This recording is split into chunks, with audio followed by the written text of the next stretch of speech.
نحمده ونستعینه ونستغفره ونؤمن به ونتوکل علیه ونعوذ بالله من شرور انفسنا ومن سیئات اعمالنا من يهده الله فلا مضل له ومن يضلله فلا هادي له ونشهد أن لا إله إلا الله وحده لا شريك له ونشهد أن سيدنا وسندنا ونبينا وحبيبنا وكريمنا ورؤوفنا ورحيمنا ومولانا وملجانا وماوانا محمدا عبده ورسوله أما بعد فأعوذ بالله من الشيطان الرجيم بسم الله الرحمن الرحيم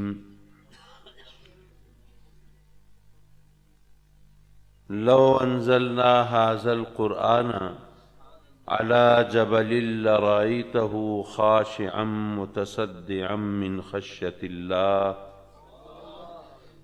صدق الله مولانا العلي العظيم وصدق رسوله النبي الأمين ونحن على ذلك لمن الشاهدين والشاكرين والحمد لله رب العالمين۔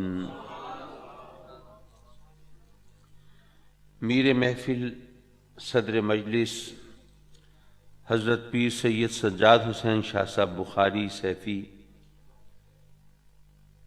استاذ العلماء حضرت علامہ حافظ نیاز احمد صاحب الازہری اور حضرت قبلہ مفتی غلام مصطفیٰ صاحب شیرازی، حضرت قاری سرفراز احمد صاحب کیلانی، معاف کیجیے میں سمجھا شاید یہ کتابت کی غلطی ہے، اور محترم و مکرم جناب مولانا محمد اجمل صاحب طیبی اور جناب مفتی محمد وقاص صاحب نقشبندی، عزیزم قاری عبد الغفار صاحب سعیدی، مکرمی قاری عابد حسین صاحب سعیدی، اور یہ دارالعلوم نقشبندیہ رضویہ مظہر الاسلام کے اساتذہ کرام، طلباء، معاونین، مہمانان گرامی اور مکرم و معزز حاضرین محفل، اب جب سردیوں کی راتیں ہوں اور بات آدھی رات سے آگے بڑھ جائے تو کبھی ذہن اور زبان میں رشتہ ٹوٹنے لگتا ہے، کبھی بستر کی لذت دامنگیر ہونے لگتی ہے، کبھی تھکاوٹ سے اعصاب کشیدہ ہونے لگتے ہیں، کبھی نیند کی دیوی آنکھوں میں ڈیرے ڈال دیتی ہے، کچھ کہنے اور سننے کا موقع کچھ زیادہ نہیں رہتا، لیکن بس ہم کچھ ایسا ہی نصیب لے کے آئے ہیں کہ بولنے کا وقت اس وقت ملتا ہے کہ جب جانے والے جانے لگتے ہیں، سونے والے سونے لگتے ہیں، لیکن اگر آپ کھلی آنکھوں اور کھلے ذہن سے آپ تشریف فرما ہوں تو حسن برہم کو ہم منا لیں گے۔ رات باقی ہے، بات باقی ہے۔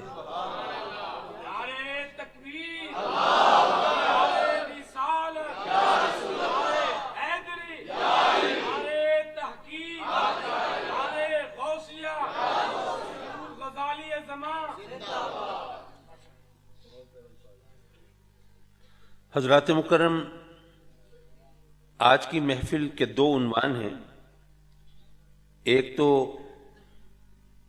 خلیفۃ الرسول سیدنا صدیق اکبر رضی اللہ تعالی عنہ کی بارگاہ میں عقیدتوں اور محبتوں کا خراج پیش کرنا مقصود ہے۔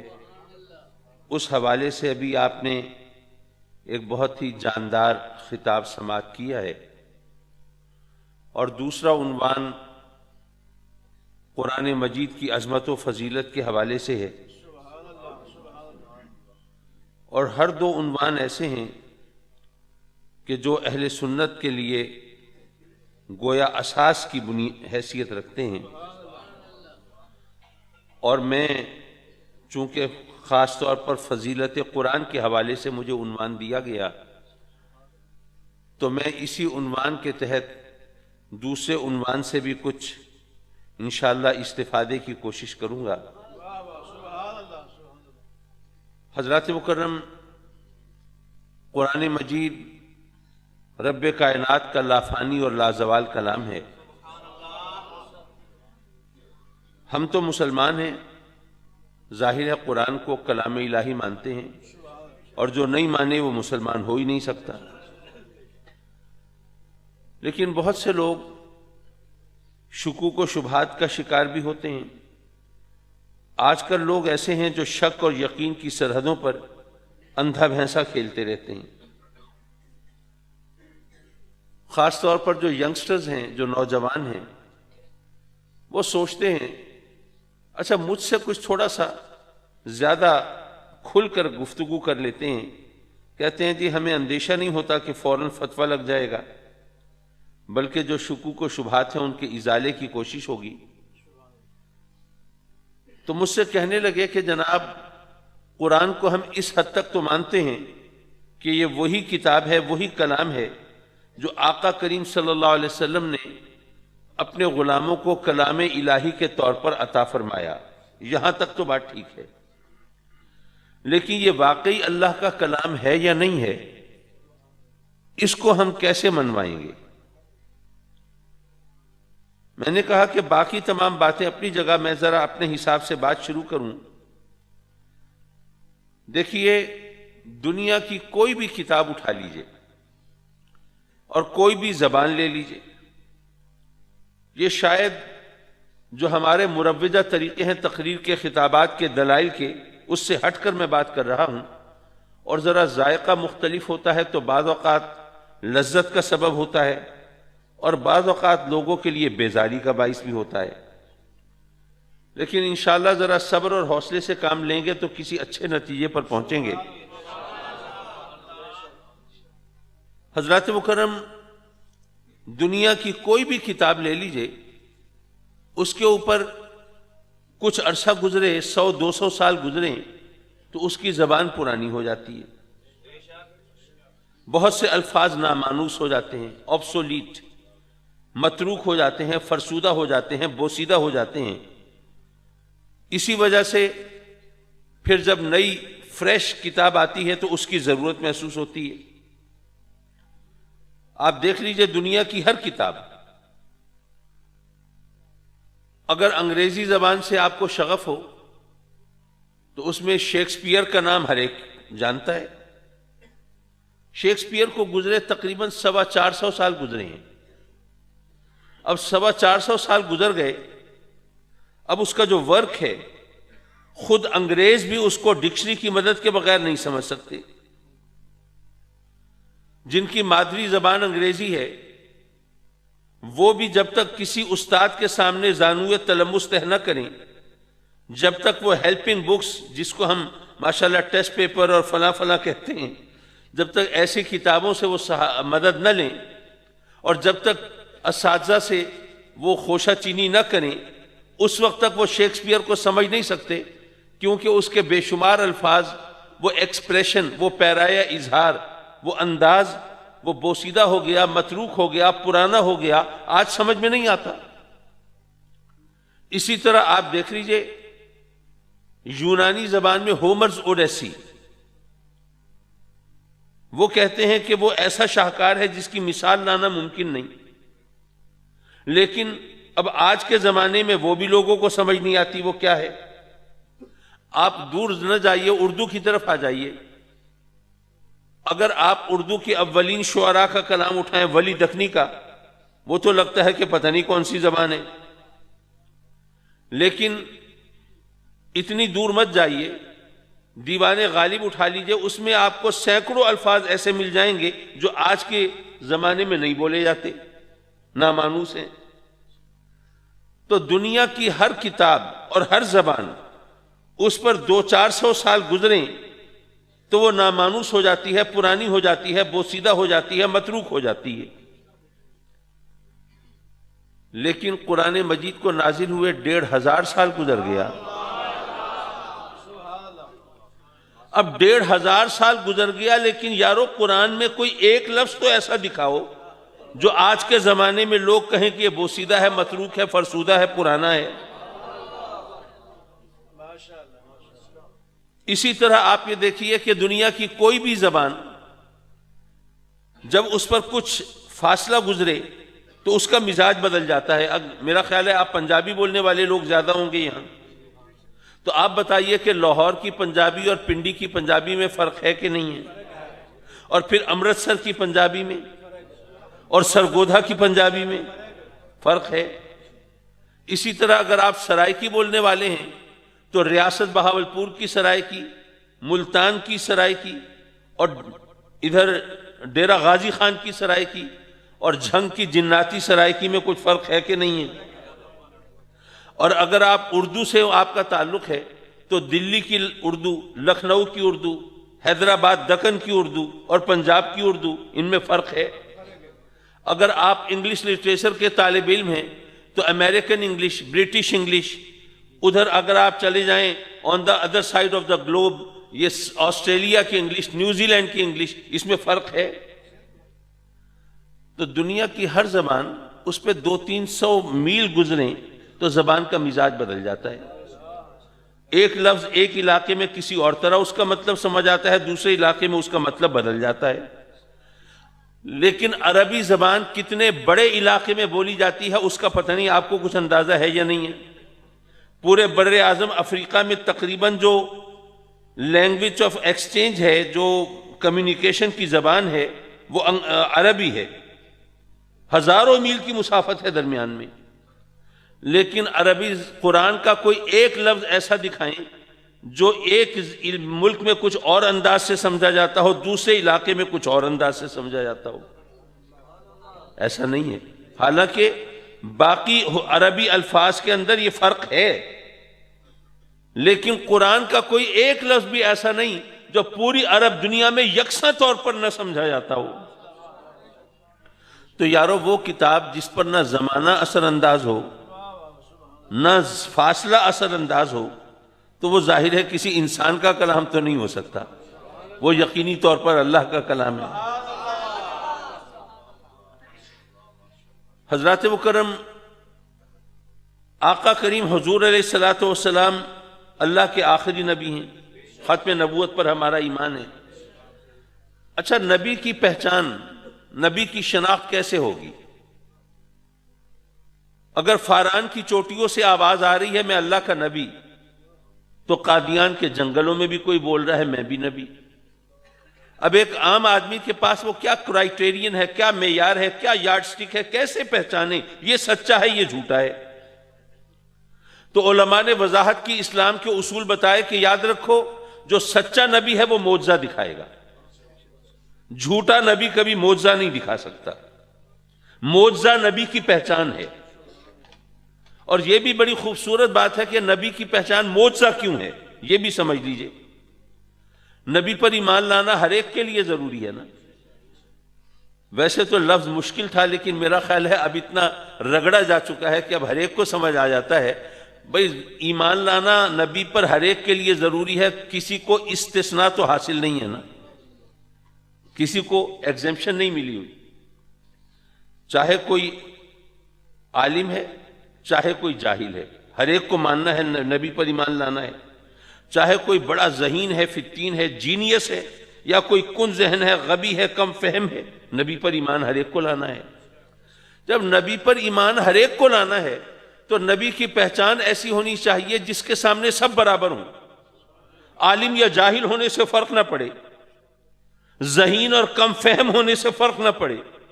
اب بظاہر یہ بات عجیب لگتی ہے، کیسے برابر ہو سکتے ہیں؟ عالم اور جاہل کیسے برابر ہو سکتے ہیں؟ ذہین اور کم عقل کیسے برابر ہو سکتے ہیں؟ تو یارو یہ معجزہ ہے جس کے سامنے سب برابر ہیں۔ معجزہ نہ عالم کی عقل میں آتا ہے نہ جاہل کی عقل میں آتا ہے، وہ تو عقل کو عاجز کر دیتا ہے نا. معجزہ نہ انتہائی ذہین اور جینیس کی عقل میں آتا ہے، نہ کم فہم کن ذہن اور غبی کی عقل میں آتا ہے، اس کے سامنے سب برابر ہیں. اور پھر یہ کہ معجزہ وہ ہوتا ہے جو جس کے سامنے عقل انسانی عاجز ہو جائے، سمجھ نہ یہ کام کیسے ہو گیا، وہ معجزہ ہے نا. جو عقل میں آ جائے وہ تو معجزہ نہیں ہوتا. نبی کی پہچان معجزہ ہے. نبی کو پہچانیں گے تو کلمہ پڑھیں گے، پہچانیں گے تو ایمان لائیں گے، پہچانیں گے تو ان کی تعلیمات پر عمل پیرا ہوں گے.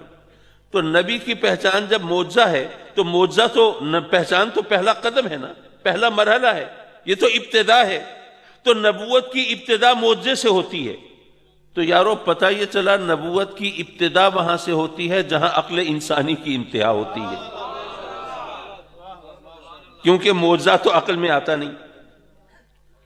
اب تمام انبیاء کو معجزے ملے. سیدنا عیسیٰ علیہ السلام نے مردوں کو زندہ کر کے دکھا دیا. موسیٰ علیہ السلام کے معجزوں کا قرآن میں ذکر ہے، کس طرح وہ عصا مبارک پتھر پہ مارا، چشمے ابال کے دکھا دیے. حضرت سلیمان علیہ السلام کا تخت ہوا کے دوش پہ میوے سفر. حضرت داؤد علیہ السلام لوہے کو ہاتھ میں موم کی طرح نرم کر کے دکھا دیں. میرے آقا کریم حضور علیہ السلام کو بے شمار معجزے ملے. آپ نے پتھروں سے کلمہ بھی پڑھوایا ہے، اور جانوروں سے سجدے بھی کرائے ہیں، اور درختوں کو اپنی بارگاہ میں بھی بلایا ہے، اور پانی کو اپنی انگلیوں سے جاری بھی فرمایا ہے، اور بادلوں کو پھاڑ کے بھی دکھایا ہے، اور چاند کے 2 ٹکڑے بھی کیے ہیں، اور سورج کو الٹے پاؤں بھی پھرایا ہے. یہ تمام معجزے ہیں، لیکن علماء نے وضاحت کی کہ آقا کریم کا سب سے بڑا معجزہ قرآن ہے. اب ایک عام آدمی سوچتا ہے کہ یار یہ عجیب بات ہے، قرآن ٹھیک ہے ہم مسلمان ہیں، مانتے ہیں معجزہ ہے، لیکن قرآن کی معجزانہ شان تو منوانی پڑتی ہے نا. جو غیر مسلم ہیں ان کو بتانا پڑتا ہے، ان سے منوانا پڑتا ہے، دلیلیں دینی پڑتی ہیں، ثابت کرنا پڑتا ہے، تب پتہ چلتا ہے معجزہ ہے. تو اس کے مقابلے میں کیا یہ بہتر نہ تھا کہ ہم کہتے کہ آقا کریم کا سب سے بڑا معجزہ سورج کو الٹے پاؤں پھرانا ہے، نظام شمسی کا سارا تیا پانچا کر دینا. یہ ساری کائنات کا نظام کیسے برقرار رہا جبکہ وہ ایک سسٹم کے تحت اپنے مدار میں تمام سیارے ستارے وہ گردش میں ہوتے ہیں. ایسے میں سورج الٹے پاؤں پھرا، سارا نظام تو ہو بالا ہو گیا ہوگا، لیکن آقا کریم نے کر کے دکھایا تو سب سے بڑا معجزہ اس کو مانا جاتا تو کتنا اچھا تھا. قرآن کو سب سے بڑا معجزہ کیوں مانا گیا؟ حضرات مکرم بات یہ ہے کہ نبی جس علاقے کے لیے، جس زمانے کے لیے، جس قوم کے لیے نبی بن کے آئے، اس زمانے، اس علاقے، اس قوم کے لوگوں نے اس نبی کے معجزوں کو دیکھا، بچشم خود ملاحظہ کیا. حضرت عیسیٰ علیہ السلام نے مردوں کو زندہ کر کے دکھایا تو وہاں اس وقت جو لوگ تھے انہوں نے اپنی آنکھوں سے دیکھا. جو بھی نبیوں کے معجزے تھے وہ سب اس علاقے، اس قوم، اس زمانے کے لوگوں نے بچشم خود دیکھے جن کے لیے وہ نبی بن کے آئے تھے. میرے آقا کریم کے باقی معجزے وہ بھی سب لوگوں نے اس وقت دیکھے. لیکن یہ بتاؤ کہ کیا آج حضرت عیسیٰ علیہ السلام نے جو مردے زندہ کیے تھے ان میں سے کسی کا عطا پتہ آپ کو معلوم ہے؟ نہیں. حضرت موسیٰ علیہ السلام نے جو پانی کے چشمے ابالے تھے اس جگہ کا آپ کو کوئی خیر خبر ہے؟ کہیں آپ پکنک کے لیے، ڈے آؤٹ کے لیے گئے ہوں وہاں پہ؟ نہیں. حضرت سلیمان علیہ السلام کے تخت کو آپ نے کبھی اڑتا ہوا دیکھا ہے؟ تمام انبیاء کے معجزے وہ آج ہماری آنکھوں کے سامنے نہیں، لیکن جس علاقے، جس زمانے اور جس قوم کے لیے وہ نبی بن کے آئے تھے اس زمانے، اس علاقے، اس قوم کے لوگوں نے وہ معجزے دیکھے. جن کے نصیب میں ایمان تھا انہوں نے کلمہ پڑھ لیا، اور جو محروم القسمت تھے وہ ویسے کے ویسے کورے کے کورے رہ گئے. لیکن بہرحال میں بار بار دہرا رہا ہوں کہ جس علاقے، جس زمانے، جس قوم کے لیے نبی بن کے آئے تھے وہ اس زمانے، اس قوم کے اور اس علاقے کے لوگوں کے سامنے وہ معجزے تھے، انہوں نے خود دیکھا. یارو میرے آقا کریم کا دور نبوت جب قیامت تک چلنا ہے تو کوئی ایک معجزہ تو ایسا ہونا چاہیے تھا جو قیامت تک باقی رہے. کوئی ایک معجزہ تو ایسا ہونا چاہیے تھا نا. اب جن پتھروں نے کلمہ پڑھا تھا وہ تو اب ہمارے سامنے نہیں، جن جانوروں نے سجدے کیے تھے وہ اب تو ہمارے سامنے سجدہ ریز نہیں، جو درخت آقا کریم کی بارگاہ میں حاضر ہوئے تھے گھسٹتے ہوئے وہ ہمارے تجربے مشاہدے میں نہیں. وہ چاند کو دو ٹکڑے ہوتے ہوئے ہم نے تو نہیں دیکھا، سورج کی الٹی چال کو بھی ہم نے تو مشاہدہ نہیں کیا. تو آقا کریم کا دور نبوت جب قیامت تک چلنا ہے تو کوئی معجزہ تو ایسا ہوتا نا جو قیامت تک باقی رہے، اور وہ معجزہ قرآن کی صورت میں ہمارے سامنے ہے. حضرات مکرم، اسی بات کو ایک اور انداز سے بھی سمجھا جا سکتا ہے. آپ کسی کافر کو، غیر مسلم کو اگر آپ اسلام کی دعوت دیں اور وہ کہے گی ٹھیک ہے، آپ کہتے ہیں میں کلمہ پڑھ لوں، میں مسلمان ہو جاؤں، آپ کے نبی کو نبی آخر الزمان مان لوں، لیکن آپ کے اپنے دین کا اصول ہے کہ نبی کی پہچان ہوتی ہے معجزے سے. آپ کہتے ہیں ہم آپ کے نبی پر ایمان لائیں، تو اپنے نبی کا کوئی معجزہ دکھائیں گے تو ایمان لائیں گے نا. تو اس کے سامنے ہم قرآن کو رکھ دیتے ہیں. اور یہ قرآن کا اعجاز ہے کہ آج اس دور کے اندر بھی قرآن کی معجزانہ شان اگر کسی کے اندر حق قبول کرنے کی صلاحیت ہے تو وہ اس سے چھپی ہوئی نہیں رہتی. وہ قرآن کے اعجاز کو مانتے ہی بن پڑتا ہے، اور وہ لوگ، بے شمار لوگ کلمہ پڑھ لیتے ہیں. اور اس کے لیے مختلف دلیلیں، مختلف چیزیں، وہ چیزیں جو بعض اوقات ہمارے حاشیہ خیال میں بھی نہیں آتی. ایک دفعہ ایک غیر مسلم جو مسلمان ہوا، میرا اس سے اتفاق سے کوئی ٹاکرا ہوا، تو میں نے اس سے پوچھا کہ تم نے اسلام قبول کرنے پر کس چیز نے آمادہ کیا؟ کہنے لگا سورہ لہب نے. میں حیران پریشان. آپ بھی ذرا غور کیجئے، سورہ لہب میں بظاہر کوئی ایسی چیز سمجھ میں آتی ہے جو کہ ایک غیر مسلم کو دائرہ اسلام میں داخل کرنے میں مددگار ہو؟ میں بھی حیران ہوا. میں نے کہا بھائی یہ سورہ لہب، اس میں کون سی چیز آپ کو ایسی ملی جس سے آپ قائل ہو گئے کہ اسلام سچا دین ہے؟ اس نے کہا کہ جی بات یہ ہے کہ سورہ لہب میں اللہ اعلان کر رہا ہے کہ ابو لہب اور اس کی بیوی یہ جہنمی ہیں، جہنم میں جائیں گے، ان کی موت بھی اسی طرح ہوگی، تباہی بربادی میں. تو ابو لہب جس نے ساری زندگی اسلام کے خلاف سازشیں کرتی ہوئی گزاری، اب اس کے ہاتھ میں ایک بہت ہی آسان نسخہ آیا اسلام کو اور قرآن کو جھٹلانے کا.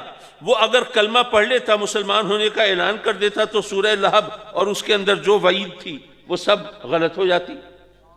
تو کلمہ پڑھ کے اسلام قبول کر کے وہ معاذ اللہ قرآن کو جھوٹا ثابت کر سکتا تھا. تو اتنے آسان طریقے سے وہ قرآن کو غلط ثابت کر سکتا تھا، اور اگر وہ غلط ثابت ہوتا تو ظاہر ہے وہ اللہ کا کلام نہ رہتا. تو اتنے آسان طریقہ اس کو ملا، لیکن وہ نہیں کر سکا. تو اس سے میں نے مان لیا کہ واقعی یہ اللہ کا کلام ہے، ورنہ یہ ابو لہب ایک کلمہ ہی پڑھنا تھا نا اس نے، تو قرآن کو غلط ثابت کر دیتا. تو کہنے کا مطلب یہ ہے کہ قرآن کے اندر اسرار و رموز ایسے ہیں جہاں تک ہماری نگاہ پہنچ ہی نہیں پاتی. اور جو ہمیں بتایا گیا ہے کہ جناب قرآن کے مفاہیم و مطالب کا سمندر اس طرح موزن ہے کہ اگر ساری دنیا کے درخت وہ قلم بن جائیں اور سارے سمندر وہ روشنائی بن جائیں، تو یہ تب بھی سمندر خشک ہو جائیں، قلم گھس جائیں، لیکن قرآن کے مفاہیم و مطالب کا احاطہ نہیں کر سکتے. تو یہ یہاں پر آ کر یہ بات اس طرح سے ثابت ہوتی ہے. اچھا، سیدنا صدیق اکبر کا ذکر ہو رہا تھا. ذرا قرآن کی اور صدیق اکبر کے رشتے کو ذرا سامنے رکھیں، وہاں پر بھی ہمارے لیے ایک رہنمائی کا پہلو ہے.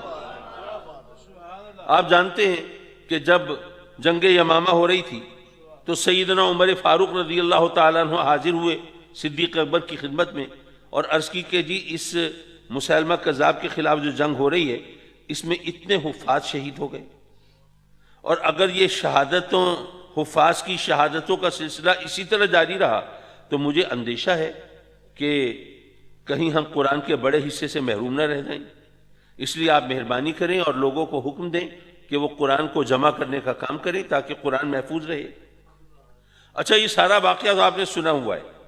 سیدنا صدیق اکبر نے کیا کہا کہ عمر میں وہ کام کیسے کروں جو نبی کریم صلی اللہ علیہ وسلم نے نہیں کیا. تو انہوں نے کیا جواب دیا؟ ان کا کہ بے شک نبی پاک نے نہیں کیا، لیکن واللہ اس میں خیر ہے. یہ تکرار ہوئی اور بالآخر ان کا بھی شرح صدر ہوا اور انہوں نے پھر قرآن کو جمع کرنے کا حکم دیا. دو باتیں پتہ چلی. پہلی تو واضح ہے کہ سیدنا صدیق اکبر اور عمر فاروق کی سنت یہ ہے کہ اگر کوئی کام آقا کریم کی سنت سے ثابت نہ ہو لیکن اس میں خیر کا پہلو ہو تو وہ اپنانا یہ صدیق اکبر عمر فاروق کی سنت ہے. یہ ایک تو روشن دلیل ہے سامنے کی ہے. لیکن ایک پہلو اور ہے جس کی طرف میں نے آج تک کسی اور کو توجہ دیتے نہیں سنا. وہ کیا؟ میں سوچنے لگا کہ اگر یہ واقعہ کچھ ہمارے سامنے ہوتا، سیدنا عمر فاروق کی بات ہمارے سامنے کہتے کہ جی وہ قرآن جمع کرنے کا حکم دیں، ورنہ جی مجھے اندیشہ ہے جس طرح حفاظ شہید ہو رہے ہیں ہم کہیں قرآن کے بڑے حصے سے محروم نہ ہو جائیں، تو ہم تو یہ کہتے کہ عمر تم نے یہ کیا کہہ دیا، تم تو دائرہ اسلام سے خارج ہو گئے. وہ اس لیے کہ قرآن میں اللہ نے فرمایا انا نحن نزلنا الذکر وانا لہ لحافظون، قرآن کی حفاظت کا ذمہ تو خود رب نے لیا ہے. تو تمہیں کیا قرآن پر اعتبار نہیں ہے؟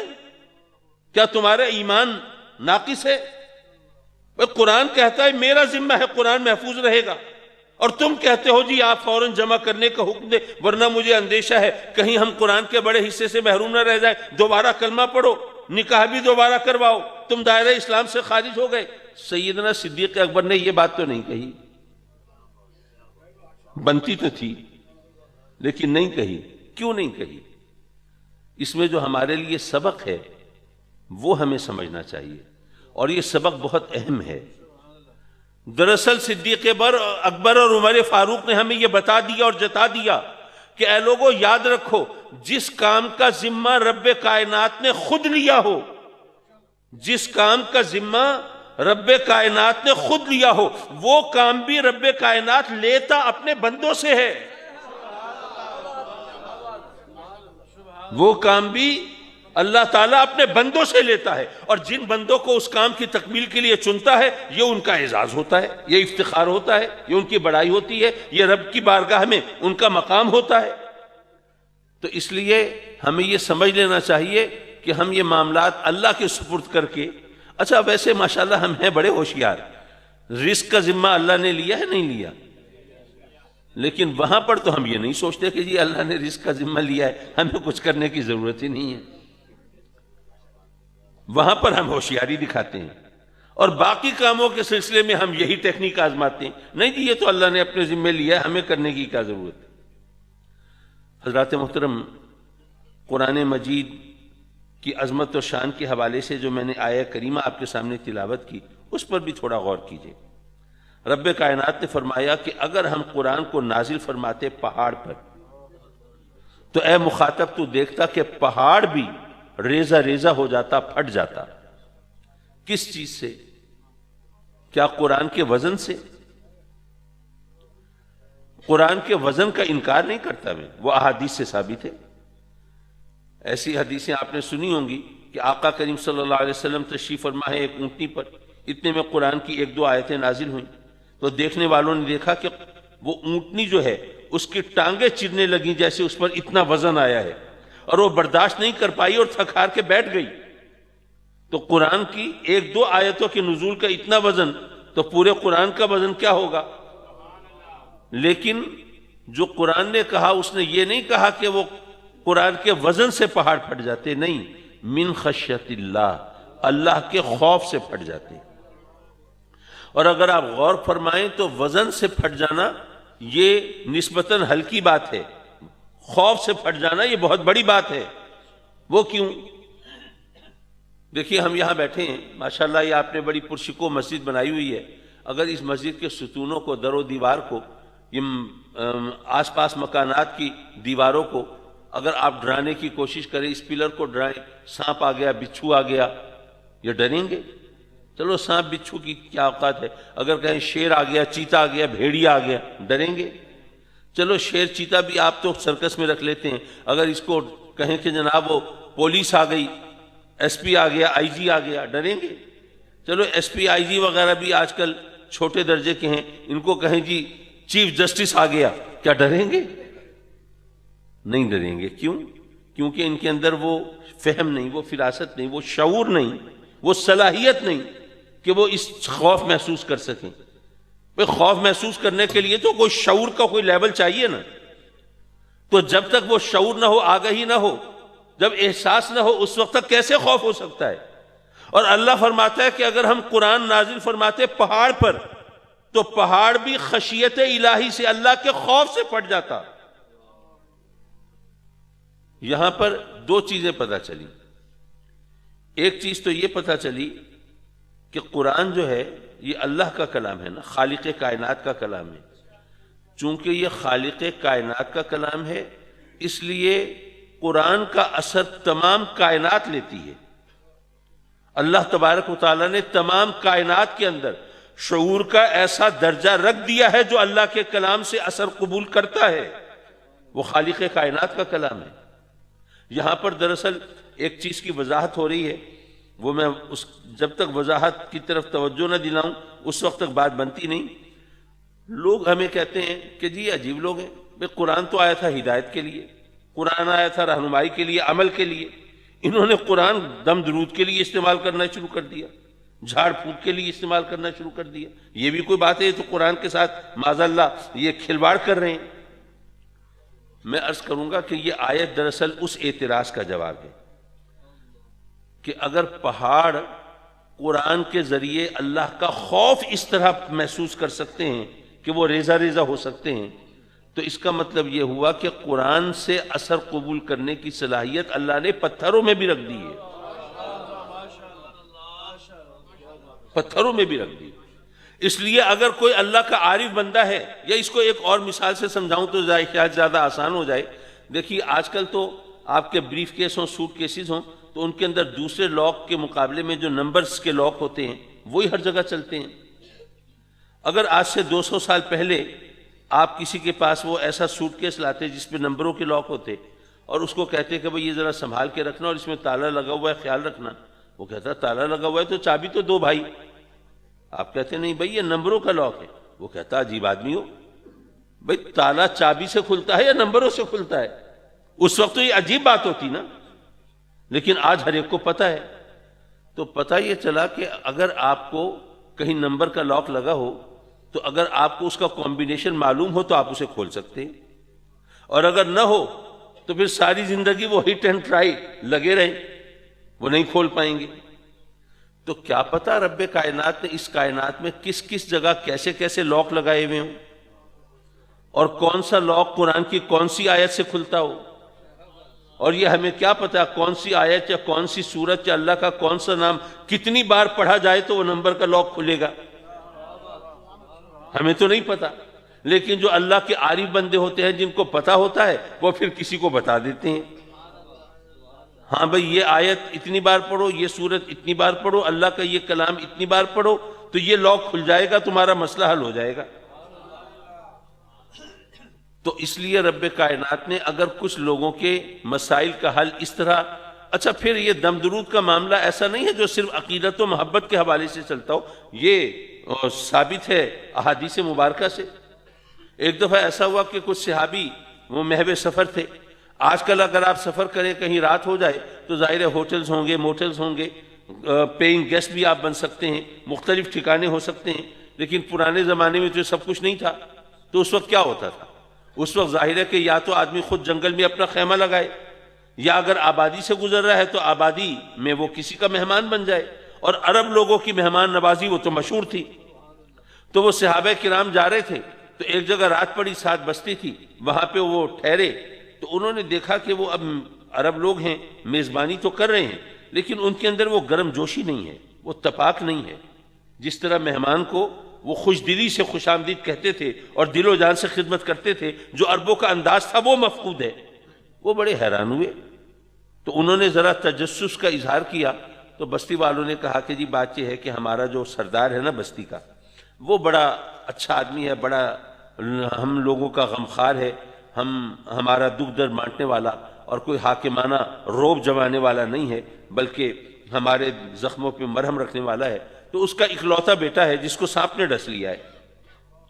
اور اتفاق سے ہمارا جو جوگی ہے جو سانپ کاٹے کا علاج کرتا ہے، وہ یہاں سے کافی دور ایک بستی میں گیا ہوا ہے، وہاں کسی کو سانپ نے کاٹ لیا تھا اس کے علاج کے لیے.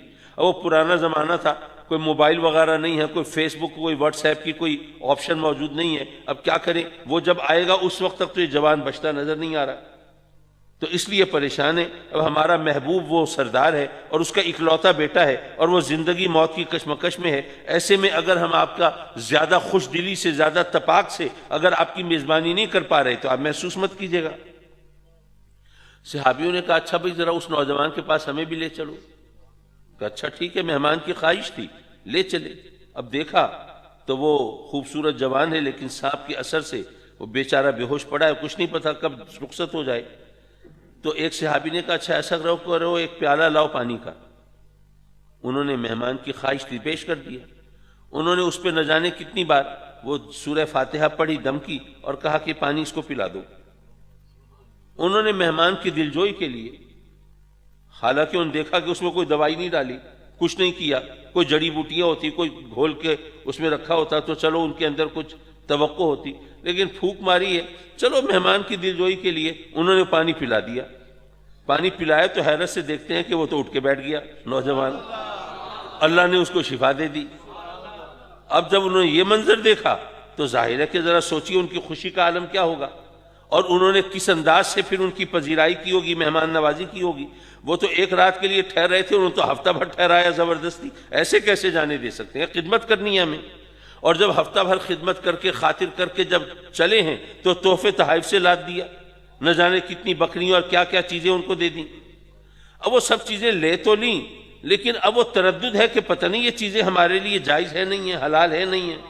آقا کریم صلی اللہ علیہ وسلم کی بارگاہ میں حاضر ہو گئے، سارا واقعہ بیان کیا۔ آقا کریم صلی اللہ علیہ وسلم نے واقعہ سن کے دو باتیں کہیں جس سے سارے مسئلے حل ہو گئے۔ پہلی بات تو یہ فرمائی کہ تمہیں یہ کس نے بتایا کہ سورہ فاتحہ میں اللہ نے اس طرح شفا رکھی ہے؟ یعنی یہ پتہ چل گیا کہ اس طرح سورہ فاتحہ دم کر کے پلانے میں کوئی شرعن قباحت نہیں ہے۔ پہلا مسئلہ یہ حل ہو گیا۔ اب دوسرا مسئلہ یہ تھا کہ اس طرح جو تحفے تحائف ملے ہیں اب ان کا کیا کرنا ہے؟ تو آقا کریم نے فرمایا کہ اچھا تمہیں اتنے تحفے ملے ہیں، اتنا سب کچھ، تو میرا حصہ کہاں ہے؟ وہ تو نکالو۔ اب ظاہر ہے میرے آقا کریم کو ان حصوں کی کیا فکر تھی اور کیا ضرورت تھی، جو اگر اشارہ فرماتے تو جنت کی نعمتیں دسترخوان پہ رہتی، لیکن یہ جملہ کہہ کے آپ نے وہ ان چیزوں کے جواز کا جس طرح آپ نے اظہار فرما دیا، اب اس پر اگر مگر کی گنجائش ہی نہیں رہی۔ تو حضرات مکرم، اس حدیث سے ثابت ہوا کہ قرآن مجید پڑھ کر دم کر کے پلانے کے اندر کوئی شرک نہیں ہے، کوئی ناجائز بات نہیں ہے، اور یہ قرآن کے نزول کے مقصد کے خلاف بھی نہیں ہے۔ یہ بنیادی طور پر یہ بات درست ہے کہ قرآن ہدایت کے لیے آیا ہے اور ہمیں قرآن کو پڑھنا چاہیے، اس سے ہدایت پانی چاہیے، اس میں کوئی شک نہیں۔ لیکن کچھ لوگوں نے یہ بھی کہا کہ جو قرآن اللہ کا کلام ہے تو تورات، زبور اور انجیل بھی تو اللہ کا کلام ہے، تو آپ یہ قرآن کو آپ خاص طور پر یہ اہمیت اور فوقیت کیوں دیتے ہیں؟ اچھا بظاہر مشکل سوال لگ رہا ہوگا، لیکن میں عرض کرتا ہوں کہ بات یہ ہے کہ ہم مانتے ہیں کہ قرآن اللہ کا کلام، تورات اللہ کا کلام، زبور اللہ کا کلام، انجیل اللہ کا کلام، لیکن بحیثیت مسلمان ہمارا یہ ایمان ہے کہ جو قرآن کا مقام ہے وہ باقی کتابوں کا نہیں ہے۔ اگر قرآن کی فضیلت کا واحد سبب یہ ہوتا کہ یہ اللہ کا کلام ہے تو اسے تورات، زبور اور انجیل کے برابر ہونا چاہیے تھا، وہ بھی اللہ کا کلام، یہ بھی اللہ کا کلام، مساوی ہونا چاہیے تھا۔ لیکن اگر ہم مانتے ہیں کہ قرآن کی فضیلت بڑھ کر ہے تو پھر ہمیں یہ بھی ماننا پڑے گا کہ قرآن کی فضیلت کا حقیقی سبب تو یہی ہے کہ یہ اللہ کا کلام، لیکن اس کی فضیلت کا کوئی اضافی سبب بھی ہے جس کی وجہ سے یہ تورات، زبور اور انجیل پر مقدم ہے۔ وہ کون سا سبب ہے؟ اس کے دو جواب ہیں۔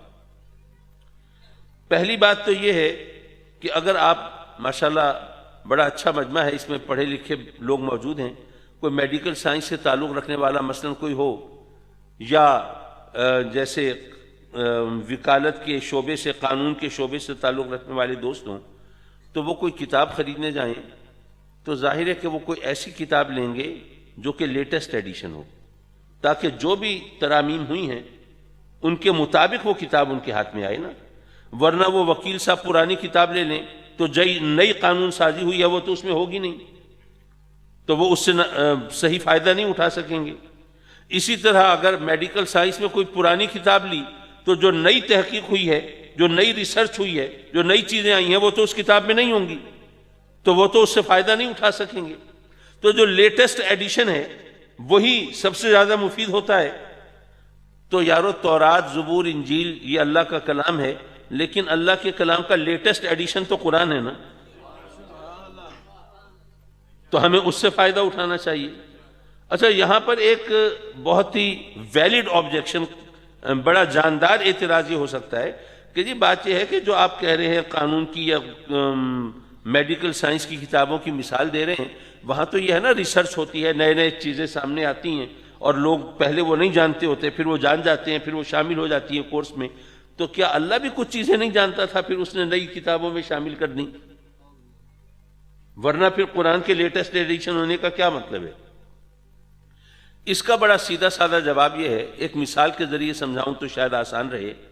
فرض کیجئے رب کائنات نے آپ کو فرزند ارجمند عطا فرمایا، منتوں مرادوں کا بچہ تھا، جو اس کی فرسٹ برتھ ڈے، پہلی جو سالگرہ کا موقع آیا تو آپ نے ارمان نکالے، اس کے بڑا اچھا لباس بنوایا، کپڑا بہت شاندار لیا، سٹیچنگ بھی بڑی زبردست کرائی اور بڑا شاندار لباس تیار ہوا۔ پھر آپ نے وہ فنکشن بھی بڑا خوبصورت ارینج کیا، خوبصورت سالگرہ منا لی۔ اب جب اگلا سال آیا تو اس دوران جو مہنگائی کا طوفان آیا تھا اور جو پیسہ ڈی ویلیو ہوا تھا، اس میں اب آپ پریشان کہ اب کریں تو کیا کریں؟ اب میاں بیوی نے بیٹھ کے مشورہ کیا کہ ایسا کرتے ہیں کہ پچھلے سال جو بچے کو لباس پہنایا تھا نا، تو وہ تو پارٹی ڈریس تھا، وہ روزمرہ پہننے کا تو نہیں تھا، وہ تو اتار کے سنبھال کے رکھ دیا تھا کہ کہیں آنے جانے کے کام آئے گا، تو اس میں کوئی داغ نہیں ہے، دھبا نہیں ہے، وہ کوئی پھٹا نہیں ہے، بوسیدہ نہیں، پرانا نہیں ہوا، کوئی آؤٹ آف فیشن بھی نہیں ہوا، تو لباس تو وہی چل جائے گا، کوئی مسئلہ نہیں۔ اب جہاں تک باقی اخراجات ہیں اس میں کچھ کٹوتی کر لے تاکہ فنکشن ہو سکے۔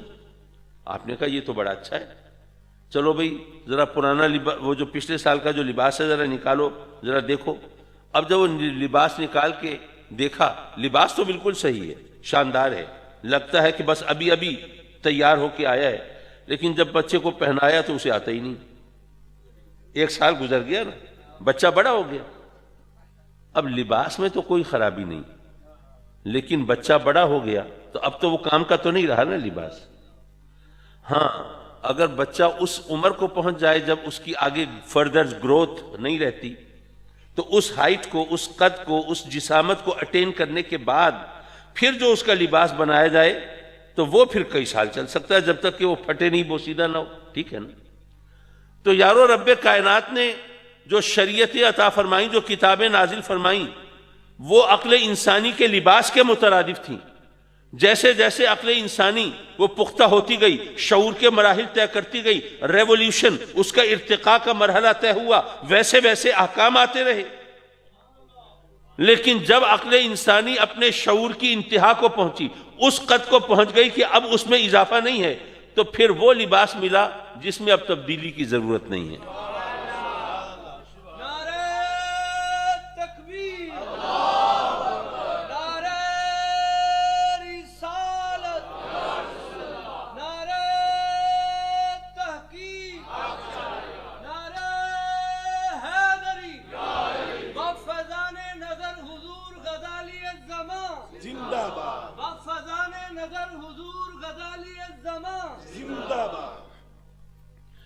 اور دوسری بات میں نے عرض کیا تھا، دو باتیں ہیں، ایک بات تو عرض کر دی، دوسری بات یہ ہے کہ دیکھیے اگر کوئی بات کرنے والا بہت پڑھا لکھا ہے، کوئی شیخ الحدیث و تفسیر ہے، یا کسی یونیورسٹی کا وائس چانسلر ہے، بڑا فاضل شخص ہے، لیکن اگر وہ کسی عالم سے بات کرے گا تو بات کا لیول کچھ اور ہوگا، اور اگر کسی اسٹوڈنٹ سے بات کرے گا تو لیول کچھ اور ہوگا، کسی چھوٹے بچے سے بات کرے گا تو بات کا معیار کچھ اور ہوگا، اور کسی بڑے سے بات کرے گا تو بات کا معیار کچھ اور ہوگا۔ اگر وہ چھوٹے بچے سے، 2 سالہ بچے سے بات کرتے ہوئے علم و فضل کے دریا بہانا شروع کر دے تو اس کا کوئی فائدہ ہے؟ بلکہ وہ بات کرنے والا اپنے تمام تر علم و فضل کے باوجود احمق گنا جائے گا، یار یہ دیکھو یہ بیوقوف 2 سال 3 سال کے بچے سے وہ باتیں کر رہا ہے جو ایم اے کے اسٹوڈنٹ نہیں سمجھتے۔ جیسے شاعر نے کہا کہ اگر اپنا کہا تم آپ ہی سمجھے تو کیا سمجھے، مزہ کہنے کا تب ہے ایک کہے اور دوسرا سمجھے۔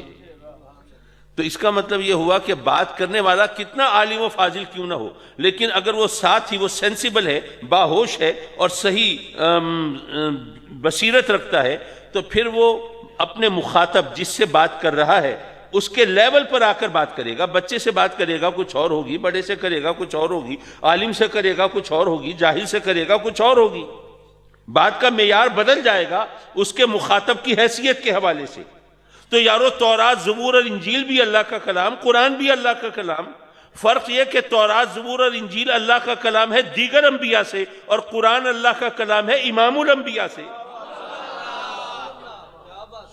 تو قرآن کی فضیلت کا ایک بڑا سبب یہ بھی ہے کہ یہ اللہ کا کلام آقا کریم حضور علیہ الصلوۃ والسلام سے ہے. حضرات مکرم، جب گھڑی پر نظر پڑتی ہے تو اپنے اوپر بھی ترس آتا ہے، آپ پر بھی آتا ہے. تو اس لیے میرا خیال ہے کہ میں اس بات کو اور زیادہ لے کے نہ چلوں، لیکن نصیحت کے طور پر ایک آدھ بات کہہ کے اپنی بات ختم کروں، تاکہ وہ بچے جن کی دستار بندی کا مرحلہ ہے وہ بھی آ جائے. دیکھیے، بات ہوتی ہے یقین کی. ہم نے سنا ہے نا کہ جو قرآن کا حافظ ہے اس کی شان کیا ہوگی. میدان محشر میں وہ نورانی تاج ان کے سروں پہ سجے ہوں گے، اور رب کائنات ان کو یہ مقام اور یہ ان کو فضیلت عطا فرمائے گا کہ وہ اپنے عزیزوں میں سے، رشتہ داروں میں سے، دوستوں میں سے، احباب میں سے، جاننے والوں میں سے 70 ایسے افراد جن کو وہ چاہیں گے پکڑ کے بغیر حساب کتاب کے جنت میں لے جائیں گے. تو آپ ذرا سوچئے، اگر ہم خود حافظ نہیں ہو سکے، ہمارے بچے حافظ نہیں ہو سکے، تو اگر ہم کسی حافظ سے پنگے بڑھانے کی بات کریں، دوستی لگانے کی بات کریں کہ کیا پتہ وہ قیامت کے دن ہم کس حال میں ہوں، تو چلیں کوئی حافظ اگر مہربان ہو گیا ہم پہ تو چلیے جنت تک راستہ ہمیں آسانی سے مل جائے گا. وہاں جہاں یہ شہنشاہ، یہ حکام، یہ صاحبان اقتدار، یہ ارباب ثروت، یہ دولت مند جاگیردار، ان کی کوئی اوقات اور حیثیت نہیں ہوگی، وہاں پر ایک حافظ جس کو یہاں پر ہم کہتے ہیں ہمارے ٹکڑوں پہ پلنے والے، ان کی اوقات کیا ہے، ان کی شان وہاں پتہ چلے گی.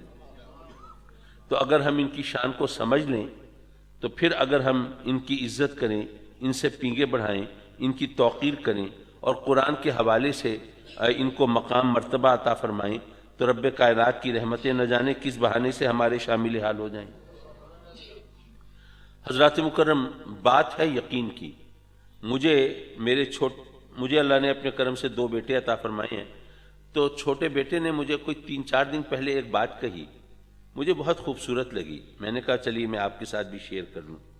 اس نے مجھے کہا کہ بابا، اگر ہم کسی شخص سے کہیں کہ یہ 5 منٹ کی ایک عبادت ہے، ایک کام ہے، اگر یہ کر لو تو تمہاری ساری زندگی بڑے سکون سے، بڑے آرام سے، بڑی راحت سے گزر جائے گی. تو اگر ہم کسی شخص کو یہ آپشن دیں تو کیا کوئی ایسا شخص ہوگا جو انکار کر دے کہ نہیں جی میں تو نہیں کرتا؟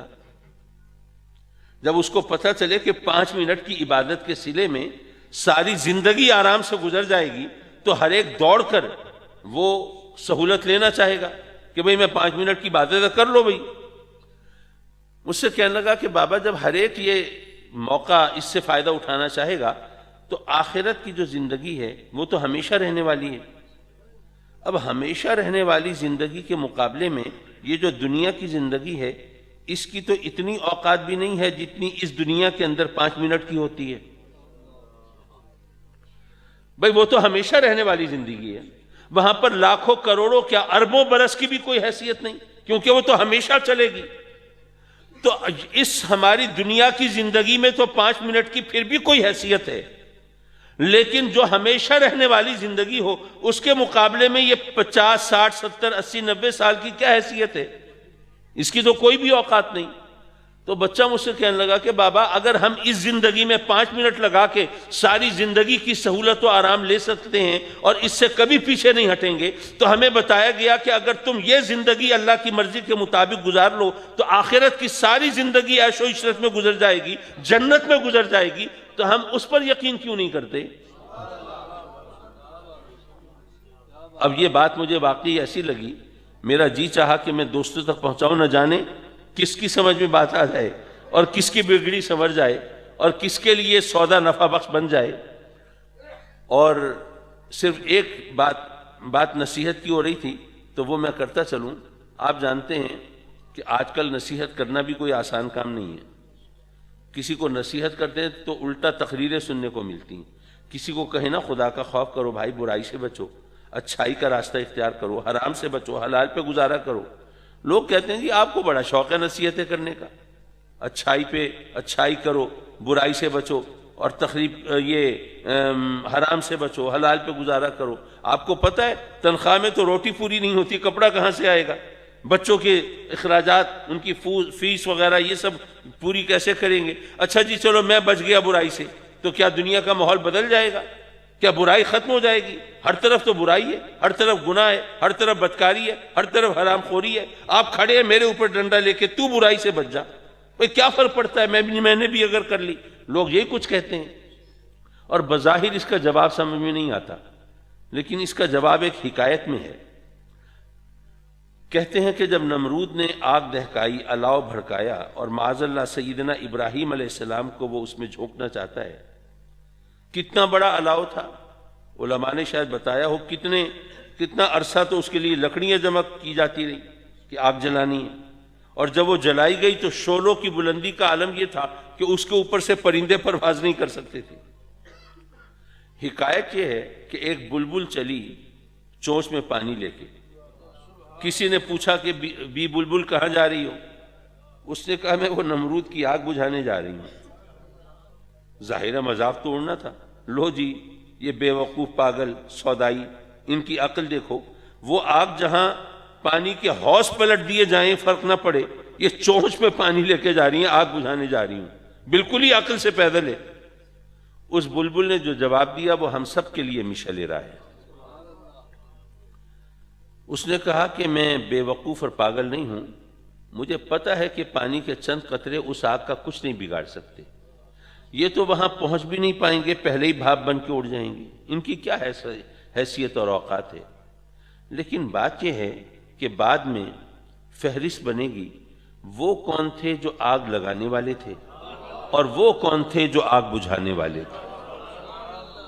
تو یہ پانی کے چند قطرے آگ تو نہیں بجھا سکتے، لیکن مجھے اس فہرست میں جگہ تو دلا سکتے ہیں نا جو آگ بجھانے والوں کی ہے۔ یارو اگر ہم برائی سے بچنے کی کوشش کریں، ممکن ہے ماحول تبدیل نہ ہو، ممکن ہے کہ بھلائی کا چرچا نہ ہو، ممکن ہے برائی کا خاتمہ نہ ہو۔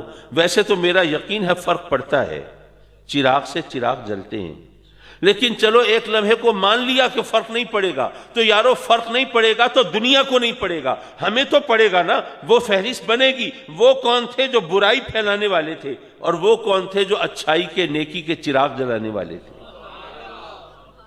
تو ہم کیا چاہتے ہیں، ہمارا نام کون سی فہرست میں درج کیا جائے، ہمیں اسی حوالے سے اپنے لیے راہ عمل کا انتخاب کر لینا چاہیے۔ وآخر دعوانا ان الحمد للہ رب العالمین۔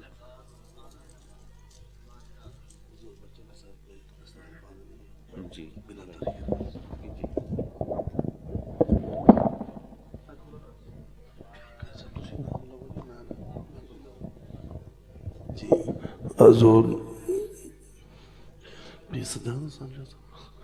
جی حضور پیر سید سجاد حسین شاہ صاحب آپ بھی تشریف لائیں۔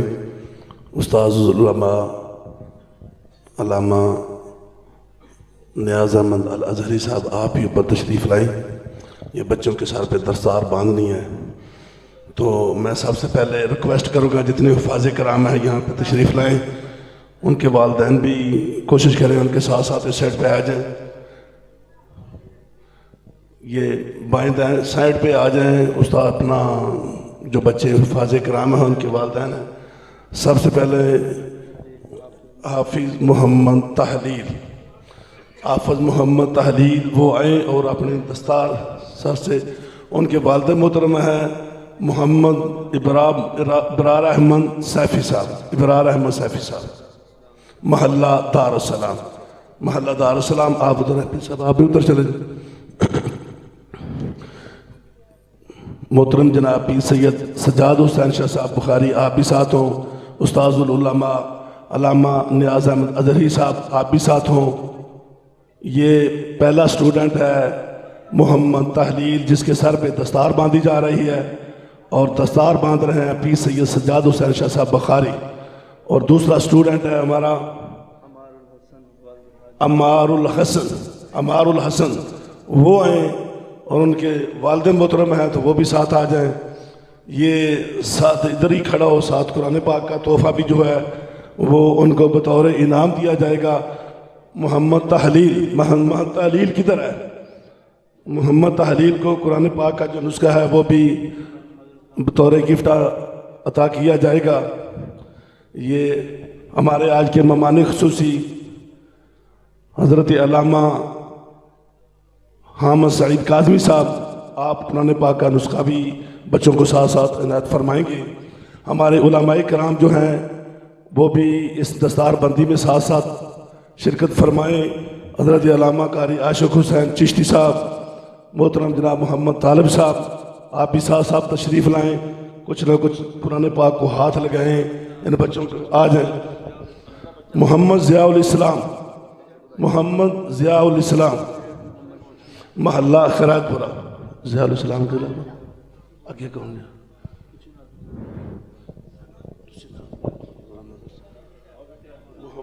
محمد ضیاء الاسلام ولد محمد سیٹھ شفیق شرازی محلہ خیرات پورہ سے ہیں. وہ حضور قبلہ علامہ حامد سعید کاظمی صاحب آپ ان کی دستار بندی کرا رہے ہیں. اور آگے جو ہے وہ آنے والا محمد حفیظ ولد حاجی محمد عارف، یہ مظفر گڑھ سے ہیں، سرزمین ملتان سے ہیں. اور الحمدللہ اس بچے نے بڑی محنت کی ہے، محنت کے ساتھ حفظ کیا ہے، دور دراز سے آیا ہے بچہ. اور قبلہ حضور غزالی زماں حامد سعید کاظمی صاحب ان کی دستار فضیلت فرما رہے ہیں. آگے آنے والا جو بچہ ہے محمد ابو ہریرہ ولد غلام صابر چشتی صاحب رسول پورہ سے ان کا تعلق ہے، اور یہ آئیں. اور ان کے بعد محمد ذیشان ولد محمد زاہد، یہ بھی محلہ خیرات پورہ سے ہیں، ان کا تعلق محلہ خیرات پورہ سے ہے. اور یہ آئے اور حضور قبلہ حامد سعید کاظمی شاہ صاحب ان کی دستار فضیلت فرمائیں گے. اور ان کے بعد جو ہے وہ ہے طلحہ عابد ولد محمد عابد، یہ محلہ واٹر ورک سے ہیں. اور الحمدللہ یہ بھی بچہ انہوں نے بڑی محنت سے چھوٹی ہی عمر میں قرآن کا حافظ ہے، اور اللہ کریم ان کے والدین کی عمر دراز فرمائے. اور ان کے بعد ہیں محمد عثمان اکرم ولد محمد اکرم، یہ بھی محلہ خیرات پورہ سے ہے. الحمدللہ یہ مدرسہ بھی محلہ خیرات پورہ کے اندر ہے، اور زیادہ تر جو بچے ہیں ان کا تعلق بھی محلہ خیرات پورہ سے ہے. اور اس محلہ کے رہنے والے بچے ہیں ماشاءاللہ، اور ان کی زیادہ تعداد ہے. اور ان کے بعد آئیں گے امیر حمزہ ولد سیٹھ محمد یوسف، یہ دھانا والی سے ہیں. اور الحمدللہ اس بچے نے بھی بڑی محنت کی ہے. اور یہ آئیں اور یہ اپنا دستار اپنے سر پہ سجائیں. اور ان کے بعد جو ہیں وہ محمد حسنین ولد محمد عبد الرحمن، یہ محلہ فضل پورہ سے ہیں ماشاءاللہ. اور یہ آئیں اور اپنے سر پہ دستار فضیلت سجائیں. اور آخری بچہ جو ہے ہمارے حفاظ میں سے حافظ محمد سمیع اللہ ولد محمد اقبال جوید، یہ بھی محلہ خیرات پورہ سے ہیں. جوید اقبال یہ بھی محلہ خیرات پورہ سے ہیں. ماشاءاللہ 11 حفاظ کرام ہیں، اور آپ کے سامنے ان کے سروں پہ حضور مرشد کریم حضور حامد سعید کاظمی صاحب دستار فضیلت ان کے سروں پہ باندھ رہے ہیں. اور ہماری دعا ہے کہ اللہ تبارک و تعالی تا دیر ان کے سروں پہ ہمارے مرشد کا سایہ قائم و دائم فرمائے. اللہ کریم اس مدرسہ کو دن دگنی رات چگنی ترقی عطا فرمائے. اور یہ بالخصوص یہ کاوش ہے محمد قاری محمد اجمل طیبی صاحب، ان کی کاوش ہے، ان کی محنت ہے. یہ جو آپ کو پھول نظر آ رہے ہیں الحمدللہ ان کی محنت سے یہ پھول آپ کو نظر آ رہے ہیں.